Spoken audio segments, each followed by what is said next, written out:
1 week until the election. And to open the hour, want to chat with a former chairwoman of the College Republican National Committee. Alexandra Smith was the first female chair in the organization's 125-year history. And part of discussing the midterms, of course, is talking about how women are going to vote. So I'm so pleased to have Alex on the Lippman Law Newsmaker line. Alex, welcome to WHO in Des Moines. Good morning. Good morning. Thanks so much for having me on. Now, in the last hour, Alex, here's what I was telling our listeners. I said, the polling wasn't wrong in 2016. It was just that the national analysis of the polling was wrong. And so we come to the midterms. We've got a lot of races in the margin of error. And here's the national media again going, well, suburban women, they're really turning against the Republicans. That's why I was pleased to get a chance to talk to you. What are you seeing out there as far as the voting trends among women with the midterms 1 week away? So I think it's really difficult to sort of read tea leaves this election cycle because, of course, in terms of history, the midterms aren't kind to the party that's in power. Typically, they lose seats. But we know that this president and everything that happened in 2016 was completely unconventional. And so it kind of, I think it's a fair conclusion that the midterm elections following the 2016 elections may be unconventional as well. So that's first of all. Second of all, we have several different ingredients in the mix here that don't necessarily make sense for a huge Democratic wave. You have the president's, favorability up. You have the economy and the jobs numbers strong. And we see in these battleground polls, not necessarily the generic ballot like you're saying, right? In terms of reading these national polls, but in terms of these battleground districts, we see that these are very tight within the margins of error. And so, in terms of this big Democratic blue wave that they've been talking about, it doesn't necessarily seem like the ingredients are there. Now, of course, suburban women are going to play a huge role in terms of how if there's a Democratic wave, how big is it? And those are that's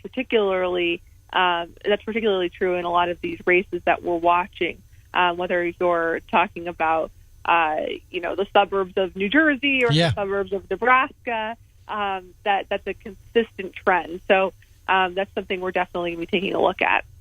Well, and Alex, it's so interesting. One of the big factors to me is that you can't even predict in this last week what's going to be the deciding issue for the voter, because up until, I would say, and you correct me if you see it differently, of course, but up until the Kavanaugh hearing, you saw all the enthusiasm on the Democratic side.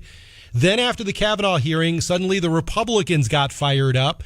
And here it is the last week before the election, and we're talking about immigration, birthright citizenship, and certainly there's some liberals on Twitter already saying, hey, let's not get distracted. We want to talk about health care, So we still don't quite know the issues that are going to decide the election, given what the voter's going to vote on. How do you see it, Alex? Well, and if you remember in 2016, we are not quite yet at the point where former FBI Director Jim Comey that's right. His letter. What you're saying is we got a few more days left. You never know.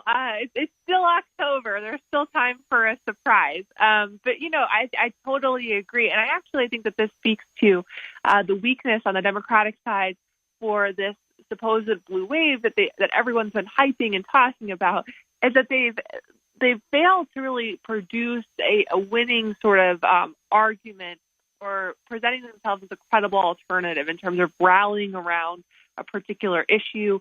If you look at previous midterm cycles where you saw a huge wave effect, look at 2006, for example. You remember that President Bush was terribly unpopular at the time. The Iraq War was at its height. People were very much discontented with that. And, that was a big rallying cry for Democrats to go out and to vote and to affect change in the House. And in 2010, the big rallying cry was Obamacare. That was just, a time where it looked like the Democrats were moving too fast, that we were passing bills without reading them. And the American people said, oh, wait, we're going to put the brakes on this and elect some Republicans to watch over things in the House.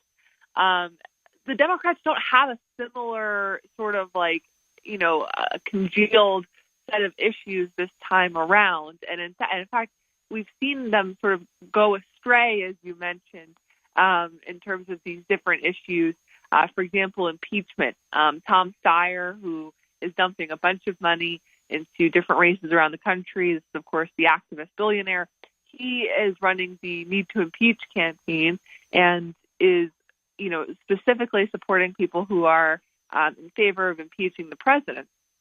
And we know from the polls out there that even people who don't like the president or aren't fans of him, they definitely don't want to see him impeached, and they don't want to see Justice Kavanaugh impeached. But this is an organization that's specifically dedicated to the impeachment of President Trump and potentially other people in his administration. So, some Democrats have been sort of led astray on that. And then some of them have been pulled way to the left, in terms of Medicare for all. Think about sort of the Bernie Sanders, Alexandria Ocasio-Cortez effect that, they went so far to the left in their primary to win. And now they're sort of stuck in the general without sort of a coherent middle-of-the-road message. Well, and that is a good point in the Republicans' favor, Alex, because earlier today I got a text from a listener that said, Jeff, what do you think the stock market's going to do if Democrats win the House? And I said, it's not going to do well initially because we don't know economically what the Democrats' agenda actually is. And it feels a little bit, Alex, like 2016. I can't tell you what the economic message for the Democrats is right now. Well, and I think it's particularly tough for them because the numbers are so strong. Yeah. And I think that's a motivating factor with independents that, on the one hand, Republicans, I think, should be worried. And this is where I think the ground game is going to be very important. We know that the RNC and other organizations are investing heavily in motivating people to go out and vote. What you don't want to happen is for independents and maybe for some conservative-based voters to sort of rest on their laurels and say, oh, well, the economy is doing well. Mm-hmm. Maybe it leads people to sort of think about other issues or leads them to stay home. That's something that you want to prevent.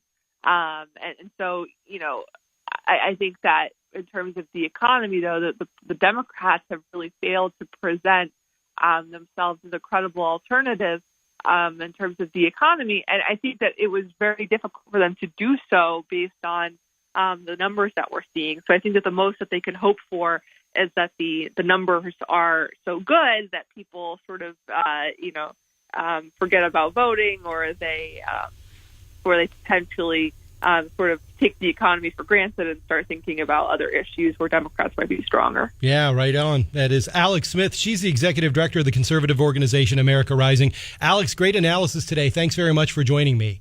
Thank you so much for having me.